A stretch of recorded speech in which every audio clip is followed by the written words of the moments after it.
Assalamualaikum warahmatullahi wabarakatuh. Selamat pagi para netizen di mana saja Anda berada. Salam jumpa dengan Supriyanto Channel. Pada tahun 2015 lalu, saat Ridwan Kamil menjabat wali kota Bandung, nekat menggusur ribuan warga yang menempati lahan seluas sekitar 13 hektar di Kelurahan Kebonwaru, kawasan Kiara Condong, Bandung. Alasannya, kawasan itu akan dijadikan hutan kota. Tapi faktanya, di lokasi gusuran tersebut, kini hanya dijadikan lahan bisnis properti. Fakta ini diungkap oleh aktivis Kampung Bandung di TikTok. Masih ingat di Kiara Condong, 2015 Ridwan Kamil menggusur lahan sebesar 13,5 hektar milik masyarakat yang janjinya untuk hutan kota, ternyata sekarang sudah menjadi bisnis ruko, ya. Jadi bisnis propertinya pengusaha, ya, atas izin Ridwan Kamil. Ya, ini properti ini resmi, ya, dipasarkan. Ini satu blok, ya, bahkan di dalam sudah habis. Penggusuran paksa yang dilakukan Ridwan Kamil pada tahun 2015 tersebut jelas sangat melukai hati warga setempat yang jadi korban penggusuran. Salah satu korban diantaranya terdapat atlet nasional peraih 13 medali emas, yaitu Amin Ihsan. Saat digusur paksa, Amin Ihsan merasa jadi korban penjajahan yang dilakukan bangsanya sendiri. Seperti ini videonya saat protes pada tahun 2015 lalu. Negara kita Indonesia memang sudah merdeka 70 tahun yang lalu. Namun kita warga Kebonwaru, Jakarta Selatan, dan Jalan Karawang Kiara Condong ternyata belum merdeka. Kita dijajah oleh bangsa kita sendiri. Wali Kota Bandung membiarkan kita sengsara dengan melakukan pembongkaran oleh pengembang. Kita dijual hanya 5 juta kepada pengembang oleh Bapak Wali Kota yang kita pilih, tanpa ada perlindungan atas hak kita sebagai manusia teristimewa sebagai warga. Saya, perwakilan sebagai warga dan sebagai atlet nasional, menjadi korban persadisan tindakan perusakan mereka atas rumah kita semua. Saya yang mewakili sebagai atlet nasional, saya telah membawa nama bangsa ini harum di tataran internasional dengan semangat mencintai olahraga sebagai arena perjuangan demi masa depan bangsa dan negara. Lagu Indonesia Raya telah berkumandang di antara dunia saat itu. Wujud hasil perjuangan saya sebagai juara medali emas, perunggu dan perak harus selalu diingat. Uang hasil keringat sepanjang saya sebagai atlet adalah modal untuk membangun rumah keluarga saya, tempat tinggal secara ini. Saya bangun studio musik untuk berusaha menopang hidup setelah saya berhenti sebagai atlet. Membayar pajak, retribusi, dan pajak lainnya kepada negara. Namun, pada tanggal 3 Agustus, 4 Agustus, 5 Agustus, tepat di bulan kemerdekaan ini, semuanya telah hancur berbekok PT Mega Chandra Prabuana dan dibiarkan terjadi oleh wali kota yang dilakukan Satpol PP Kota Bandung.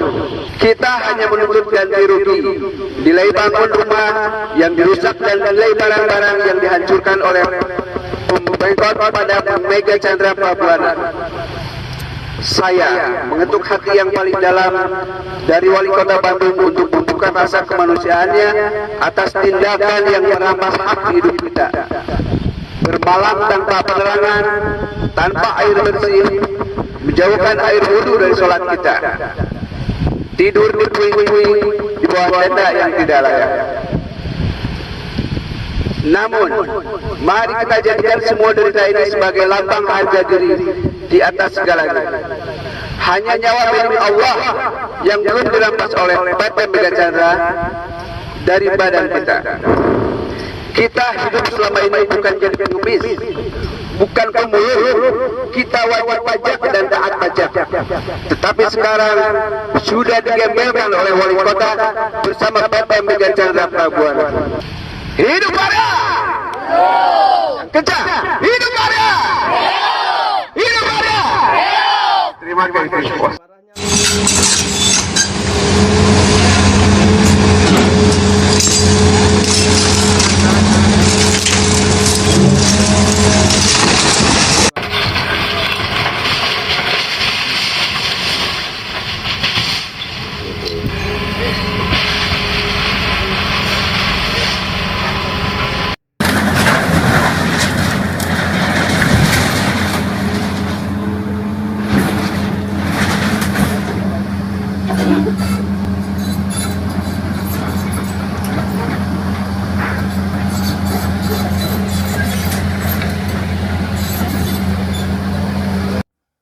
Ya, seorang warga yang menjadi korban penggusuran di Jalan Karawang, Bandung, Jawa Barat pingsan setelah rumahnya rata dengan tanah. Warga mengaku belum menerima ganti rugi dan tidak ada surat pemberitahuan.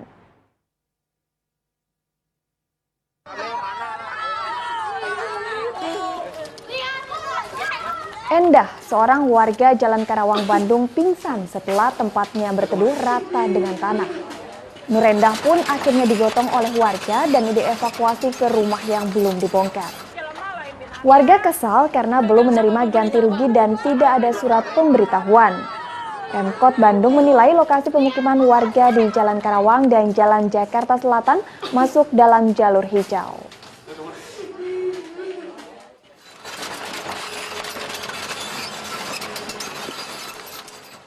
Pas peninggalan Kang Emil di kota Bandung.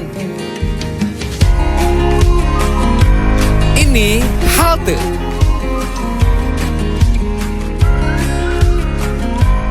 Dan sudah tidak ada.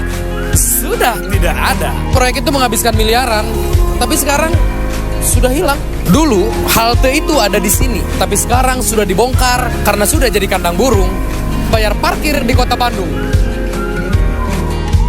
Mesin parkir elektronik. Mesin parkir elektronik ini ada sekitar 400-an lebih di kota Bandung. Anggarannya ngabisin puluhan miliar, tapi sekarang satu pun udah nggak ada yang nyala. Ya kalau udah mati, bagusnya sih dikubur. Teras Cihamplas. Dulu tempat ini bagus dan banyak pengunjung, tapi sekarang sudah tidak ada pengunjung karena semuanya sudah pada rusak. Dulu ketika ini dibangun, bikin jalan macet, menghabiskan anggaran ratusan miliar, tapi sekarang rusak dan sudah tidak terpakai. Dulu di sini banyak UMKM yang berjualan, tapi sekarang entah kemana. Guys, sekarang kita akan bahas soal program PIPPK di Kota Bandung. Program 100 juta untuk Lembaga Kemasyarakatan Kelurahan atau LKK. Ya dulu waktu Kang Emil nyalon wali kota Bandung tahun 2013, dia kasih janji mau kasih anggaran 100 juta untuk Karang Taruna, PKK, LPM, dan RW. Nama programnya PIPPK. Dan ini adalah wawancara saya dengan seorang aktivis yang bersentuhan langsung dengan program PIPPK. Ya, pada faktanya anggarannya itu ditolaknya oleh kelurahan. Sering kita mah ngajuin program yang kita inginkan, yang keluar malah program yang lain-lain. Pengennya sih anggarannya itu bisa dipakai untuk berusaha, tapi kenyataannya malah habis untuk dipakai rekreasi. Dengan dalih penguatan kelembagaan juga habis dipakai untuk makan minum buat rapat. Kita aja yang mau bikin usaha cuci motor untuk teman kita yang disabilitas, gak bisa pakai anggaran yang 100 juta itu. Kita malah minta bantuannya ke anggota dewan. Miris sekali sih sebenarnya. Sementara itu tahun 2018 ada lurah yang ketangkap gara-gara penyalahgunaan anggaran itu. Ya kita mau perubahan hidup aja kita udah susah. Jadi guys, mari teliti pada janji dan impian calon pemimpin, karena impian kadang tak seindah kenyataan. Fakta tak terbantahkan, ratusan ton bansos yang disalurkan oleh pasangan Ridho adalah hasil dari judi online. Budi Ari sebagai Ketua Projo baru saja mendeklarasikan dukungannya kepada pasangan Ridwan Kamil dan Suswono. Dukungan tersebut dirilis pasca kembalinya Ridwan Kamil dari kunjungannya kepada mantan Presiden Jokowi, yang mana hasilnya Jokowi memberikan izin Projo untuk mendukung Ridwan Kamil. Yang jadi masalah adalah Budi Ari sebagai Ketua Projo terlibat dalam kasus judi online. Staf Komdigi anak buahnya Budi Ari melindungi situs-situs judi online dan memberikan pembinaan tidak kurang dari 1.000 website. Per satu website, oknum pegawai Komdigi meraup keuntungan 8,5 juta. Bayangkan saja jumlah ini dikali sebanyak 1.000 website, total 8,5 miliar, sehingga untuk membeli beras bansos untuk menyokong Ridwan Kamil di Pilgub Jakarta sangat-sangat mungkin dan ringan. Saya mempertanyakan moral dan etikanya pasangan Ridwan Kamil Suswono berikut Projo yang memberikan backingan. Bagaimana bisa mereka mengalirkan uang haram dan diberikan kepada masyarakat Jakarta hanya demi ambisi kekuasaan? Mulut kotor Ridwan Kamil yang menghina Jakarta tempo lalu. Sekarang moral etikanya yang kotor juga karena hanya demi mendapatkan kekuasaan, dia berani mengalirkan uang haram hasil judi online untuk memberi bansos kepada masyarakat Jakarta. Semoga Tuhan mengampuni dan menyadarkan dia. Kalau memang tidak diinginkan oleh masyarakat Jakarta, harusnya sadar diri, bukan malah memakai cara-cara kotor dan tercela. Kepuasan publik saat saya menjadi Gubernur Jawa Barat itu adalah 90%. Dan kakak warga Jakarta, kalau karya Ridwan Kamil di Bandung besar-besar, anggarannya besar, hasilnya juga besar. Nih, batu besar. Jangan kasih warga Jakarta kalau haltenya mau dipasangin AC. Lihat nih, halte Bandung juara terbengkalainya. Jangan kasih tahu warga Jakarta. Solusi buat parkir aja begini, gimana solusi buat macet? Jangan kasih tahu warga Jakarta kalau banyak kerjaan yang anggarannya besar tapi kecil manfaatnya. Kasih taunya yang baik-baik aja ya. Ridwan Kamil panik kesana kemari. Setelah bertemu Prabowo, sekarang ia meminta Jokowi jadi jurkam. Apakah ia tidak malu? Tindakan ini justru menunjukkan bahwa ia hanya seorang boneka, tidak mandiri dan lemah. Bahkan kekuatan beras dan minyak goreng yang ia gunakan tidak cukup untuk menutupi semua kontroversi antara ia dan wakilnya. Dengan Suswono yang pernah menista agama dan merendahkan perempuan, meminta Mulyono untuk jadi juru kampanye di Jakarta semakin menambah ironi. Tapi kita harus ingat, warga Jakarta kini semakin cerdas. Mereka tahu bahwa harga Jakarta tidak bisa dibeli dengan bantuan sosial dan minyak goreng. Kita butuh pemimpin yang tulus dan mengerti Jakarta, bukan permainan politik yang murah. Demikian saudara, apa pendapat Anda silahkan ditulis di kolom komentar. Terima kasih telah menyaksikan video ini sampai selesai. Wassalamualaikum warahmatullahi wabarakatuh.